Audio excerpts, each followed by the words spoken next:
Et si on vous disait que le bonheur en amour ne repose pas sur les grandes promesses, mais sur quelques piliers simples, concrets et accessibles à tous? Je m'appelle Nana Ahmed, psychologue et coach en développement personnel. Aujourd'hui, on va parler des 6 piliers essentiels d'une relation saine et épanouie. Ces fondations solides permettent de construire un amour durable, basé sur la confiance, le respect et la croissance mutuelle. Premier pilier, la communication bienveillante. Une relation saine commence par se parler franchement, mais avec douceur et respect. Il ne s'agit pas seulement de parler, mais surtout d'écouter activement sans interrompre ni juger. Imagine que ton ou ta partenaire rentre tard sans prévenir. Au lieu de dire « tu t'en fiches de moi », tu rentres quand tu veux. Et c'est plutôt ça.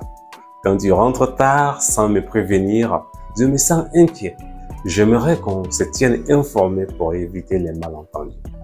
Tu exprimes ici un besoin, pas une accusation. Deuxième pilier, la confiance mutuelle. La confiance se construit dans les petits gestes du quotidien. Tenir parole, être honnête, respecter les limites de l'autre. Chez moi, on assimile la confiance à une boîte de cristal. Quand elle s'écrase, il est difficile de recoller les morceaux. Si ton ou ta partenaire te confie une peur ou une blessure du passé, la pire chose serait d'utiliser cette information plus tard dans une dispute. Confiance est égale à sécurité émotionnelle. Fouiller dans son téléphone n'est pas une preuve d'amour, mais un signe d'insécurité à travailler ensemble. Pilier numéro 3, le respect des différences. Vous êtes deux personnes différentes, avec des passés, des goûts, des besoins distincts. C'est normal. Peut-être que toi, tu adores parler pendant des heures, alors que ton ou ta partenaire est plus réservé. Par exemple, au lieu de dire « tu ne m'aimes pas parce que tu ne parles pas assez », dis plutôt « je sais que tu es plus réservé, mais j'aimerais qu'on trouve un moment pour échanger plus souvent ». Accepter, ce n'est pas chercher à modeler l'autre à son image. Pilier numéro 4, le soutien émotionnel et l'encouragement. Une relation saine, c'est quand tu peux dire « je ne vais pas bien aujourd'hui » et que l'autre te répond « je suis là, on traverse ça ensemble ». Tu passes un entretien stressant, ton ou ta partenaire te prépare un petit mot d'encouragement ou te propose de s'entraîner avec toi. Et quand tu réussis, il ou elle célèbre avec toi. Soutien, c'est être un allié, pas un juge. Pilier numéro 5, l'équilibre et la réciprocité.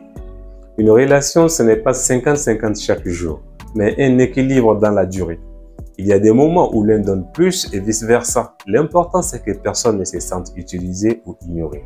Si l'un gère tout à la maison et l'autre ne participe jamais, il y aura fatigue, rancune et frustration. Pour éviter cela, organisez des petites réunions de couple tous les 15 jours par exemple, pour faire le point sur les rôles et les ressentis. Pilier numéro 6, la croissance personnelle et commune. Une relation saine te donne des ailes, elle ne t'enferme pas. Toi, tu veux apprendre une nouvelle langue, ton ou ta partenaire t'encourage même s'il ne parle pas cette langue. Ensemble, vous avez un projet commun. Voyager, acheter une maison, créer une activité. Chacun évolue individuellement, mais vous grandissez ensemble. Alors, pour résumer, les 6 piliers d'une relation sont une communication bienveillante, une confiance mutuelle, le respect des différences, le soutien émotionnel, l'équilibre et la réciprocité, et enfin la croissance personnelle et commune. Une relation saine, ce n'est pas la perfection. C'est un espace où l'on se sent aimé, respecté et libre d'être soi. Tu veux d'autres clés pour vivre une relation épanouie? Alors like cette vidéo, partage-la à quelqu'un qui en a besoin, abonne-toi pour ne rien rater des prochains conseils.